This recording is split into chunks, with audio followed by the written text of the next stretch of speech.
Have you ever had one of these days? When you were the bug, I think. Or you've chosen the wrong pole and you're looking down at the box. It's definitely not a good feeling. Here's a great picture. I like this one. Yeah, Mary. Oh, yeah, there's the box. If you've ever had one of those days, you might have a problem with pole speed. And you've heard a bunch of talks here today. Pole speed, I'm going to give you another definition. I'm the scientist, so I got to define my terms. We basically got the chord, the line that connects the bottom of the box to the top hand, and pole speed is the speed of rotation of that chord. That's how I'm defining it. So here's Jeff Hartwig. Let's look at his 602 meter vault, and I'm going to draw the chord on each of these pictures so we can see what happens to it as he goes through this vault.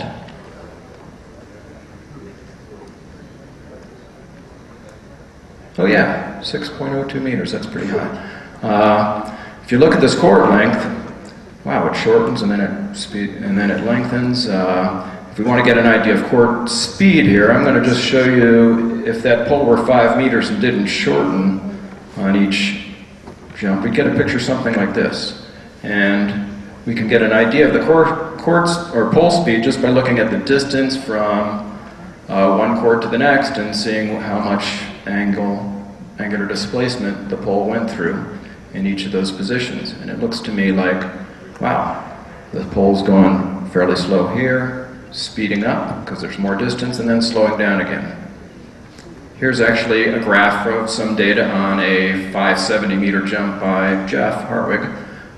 Pole speed versus the time in second from the instant of takeoff to the instant of pole release. And he starts out with a pole speed somewhere between 30 and 40 degrees per second. That pole speed speeds up to a maximum somewhere around 90 degrees per second, then drops linearly down to 0 just a little bit after the pole straightens. And then here he is. It's about right here where he actually releases the pole. So the pole's straight, basically, from about 1.05 seconds, 1.1 seconds into the vault onwards. Initial pole speed, we've been talking about pole speed. Well, some of this pole speed you have right at the instant of takeoff, and for elite men it's about 30 degrees per second, and it's exactly the same for elite women, it's about 30 degrees per second. So we're starting off with this pole speed. And the question is, well, what are the things that affect this? So that initial pole speed is affected by several things. Takeoff velocity is the big one. You've heard other guys talk about that so far. Yes, you have to be running really fast to get that pole speed going. Takeoff angle. You know, you got to be able to, you can't just have a flat takeoff, you actually have to have an upward velocity of takeoff a little bit. That pole angle at takeoff, that's quite important, so that high plant is important. Center gravity height at takeoff, you know, those tall guys do have an advantage. You want to be taller at takeoff. And then, of course, grip height. This has a negative effect. The higher you grip, the harder it is to get that pole. The less pole speed you're going to have initially. So let's look at each one of these to start with. I'm going to give you some numbers because I'm supposed to be the scientist. So I've got numbers here to describe these things. Jeff Hartwig and most elite men, well, the really good ones, have a takeoff velocity. This is the velocity of their center mass at the instant their takeoff foot leaves the ground. It's about 8 meters per second. That doesn't sound fast, you know, when you think about a 100-meter dash, it's 10 meters per second for the really good guys for a 10-second 100-meter dash, but this is a hard velocity to attain when you're jumping off the ground onto a pole. For elite women, the really good ones, about 7 meters per second. So that takeoff velocity, really important.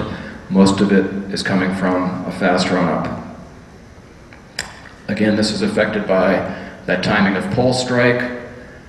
We've talked a little bit about positions at takeoff and when the pole hits the back of the box, and the closer the pole, let's see if we think about the pole hitting the ground, that pole hits the ground, your foot hits the ground at the takeoff, pole hits the back of the box, foot leaves the ground. If you can have that pole hit the back of the box closer to that instant of takeoff, you're not going to lose as much of that run-up velocity, and you're going to have a little bit faster takeoff velocity. Takeoff angle. This is another thing that's real important and has a big effect on that initial pole speed. Mechanically, the optimal takeoff angle, if you were jumping on a rigid pole, would be perpendicular to the pole cord. It looks something like this. Well, that would give you a takeoff angle of about 60 degrees. What? Like that's going to happen. This is totally unrealistic, unless you're just taking 2 steps and jumping right up. As that angle of takeoff increases, you lose more and more of that velocity, and if you're jumping up at 60 degrees, you're not going to be anywhere close to 8 meters per second. You're probably going to be like 4 meters per second. You're going to lose a lot of velocity. So, what do the elite vaulters do? The biomechanically optimal takeoff angle, probably around 18 degrees. For the men, somewhere between 17 and 19 degrees usually.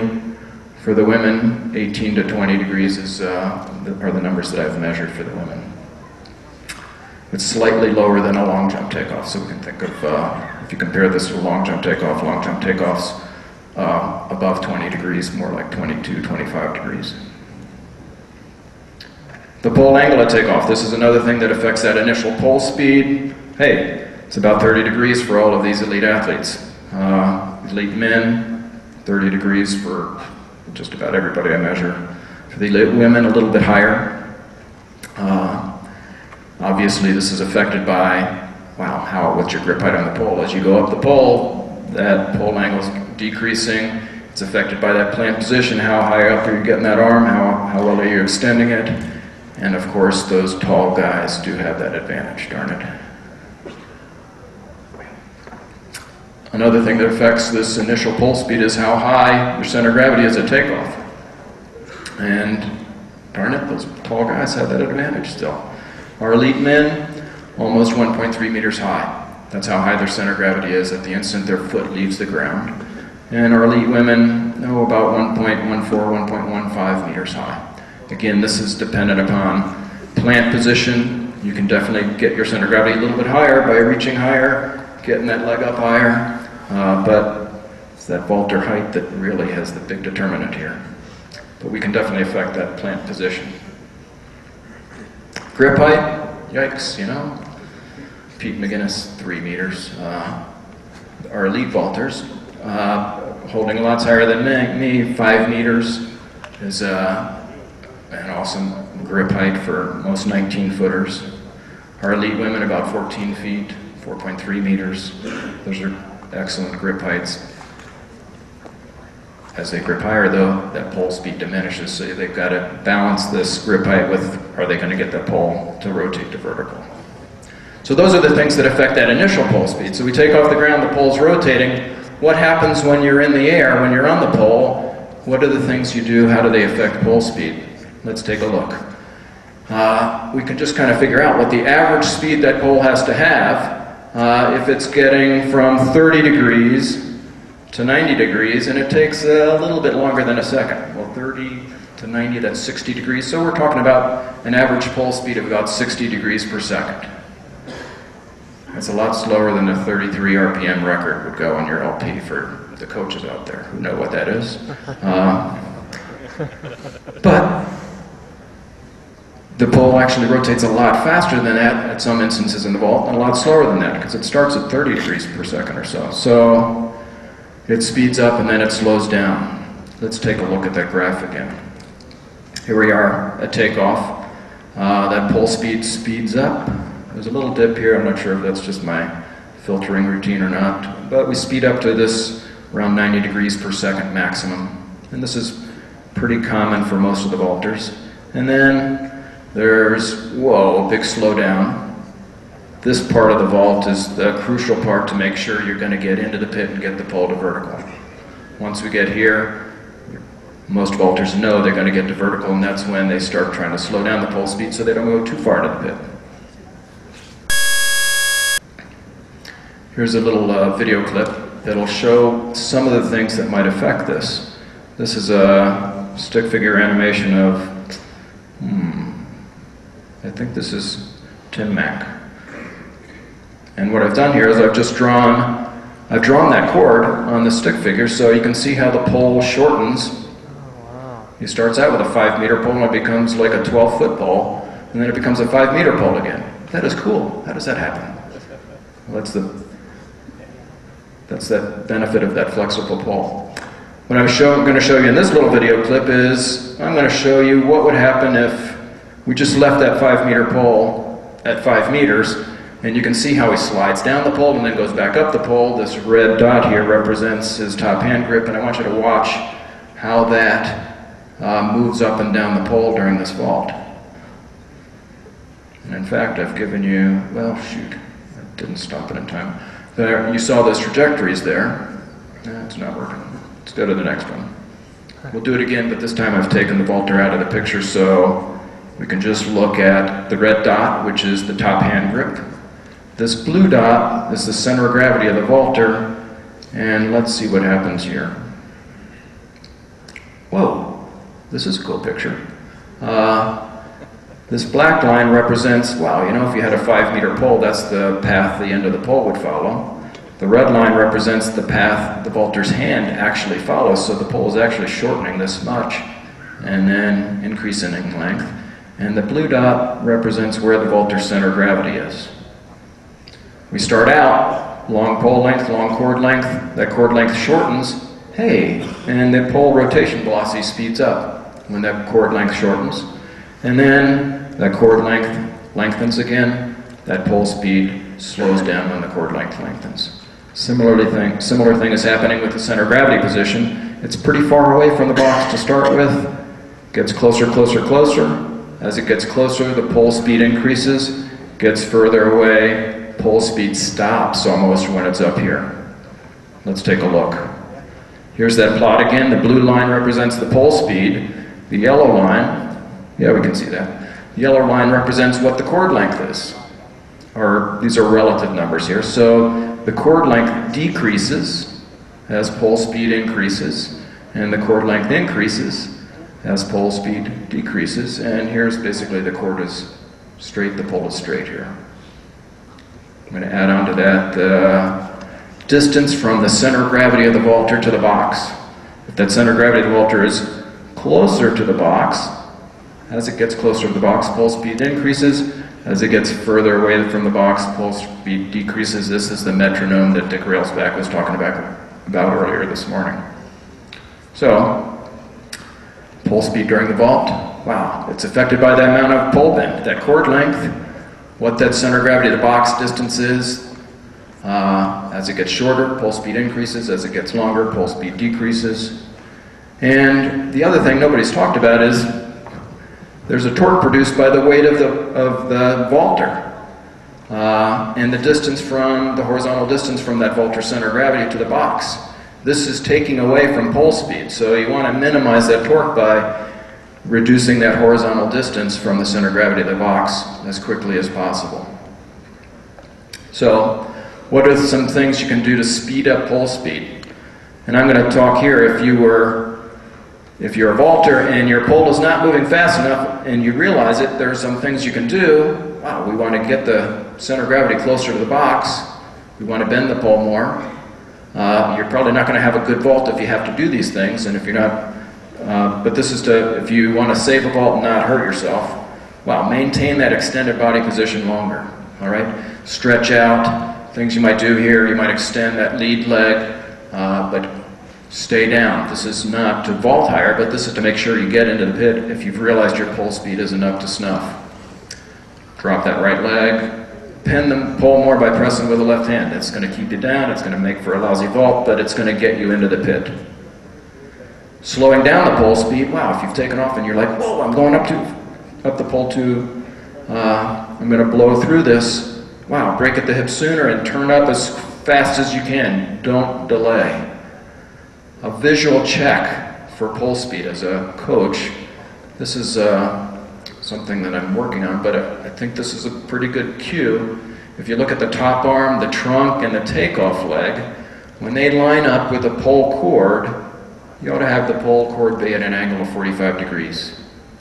The pole speed's going to be too slow if they line up and it's less than 45 degrees, and it's probably going to be too fast if those things line up and the pole cord's greater than 45 degrees. Let me just show you some pictures here. So we're talking about this angle right here. Here's the top hand. It lines up with the trunk. Here's the swing leg. They're all lining up and they're pointing right towards the box. Well, that's the chord. This is when that arm, the trunk, that swing leg, they all line up and they're pointing right at the box. They're lined up with the chord of the pole. The angle right here, and this is, I think that's Tim Mack there, is about 43.1 degrees. So we're talking about 45 degrees. Here's Derek Miles. I think he's a little bit beyond that. All right. There's Stacy. Here's Yelena. Looks like it's a common thing here. Get that 45-degree angle. That's when your center of gravity's just passing or meeting the chord of the pole. Here's another little video clip. Let's see if we can watch this. You know, I'm going to do this. Hold on. I'm going to switch and do it in quick time. If we look at this little file here, and I can do it. This is that little stick figure, and this is Tim Mack. And this, you know, looks like a great one-arm drill. Look at that, right there. Lined up with the pole cord. Center of gravity, the arms, the trunk, the leg, all lined up with the pole cord. The pole's about 45 degrees. And then the center of gravity stays fairly close to that pole cord from then on. This is why that was a great jump. That center of gravity was lined up with the pole cord from before that pole straightened, and he went right up that pole cord. Boom. That was a good jump. I like it. Oh, we lost that one. Let's go to the next slide. So here's a picture, a frame where everything was lined up, that 45-degree angle. This is a good check to see if your vaulter's got the right pole speed or not. Let's take a look at a real vault here. This is Tim Mack at the Olympic Trials in 2004. And this thing's a little bit stretched out, but let's take a look. When everything's right, the pendulum of the vaulter, the pendulum of the pole match up and synchronize with each other, so you get to 90 degrees when you're on top of the pole. Boom. Wow, I like that.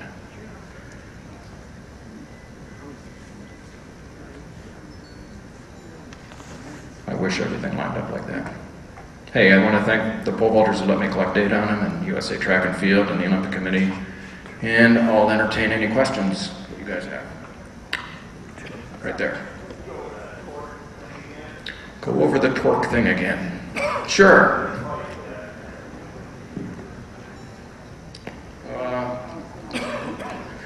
If I've got actually there is a pole back there, but if I've got a pole out here, gravity's going to cause that pole to drop down to horizontal. All right? So there's this force of gravity. If you put a mass at the end of that pole, oh, it's going to be pulling that mass down, and the amount of torque that gravity produces around the butt end of the pole in the box depends on how far away that mass is horizontally away from the box. So as the pole goes up, you're reducing, if I drop the plumb line through the vaulter center of gravity, as the pole moves to vertical, whoa, that force of gravity is going right through the end of the pole. If the pole's more out here, the moment arm that creates the torque is this horizontal distance. I want to make that smaller. And during the vault, it gets smaller, smaller, smaller until, well, when the pole gets to vertical, you might be able to balance here because gravity's not creating a torque. If you swing in front of the pole, it's going to pull the pole that way. If you swing behind it, it's going to pull this way. Does that make any sense?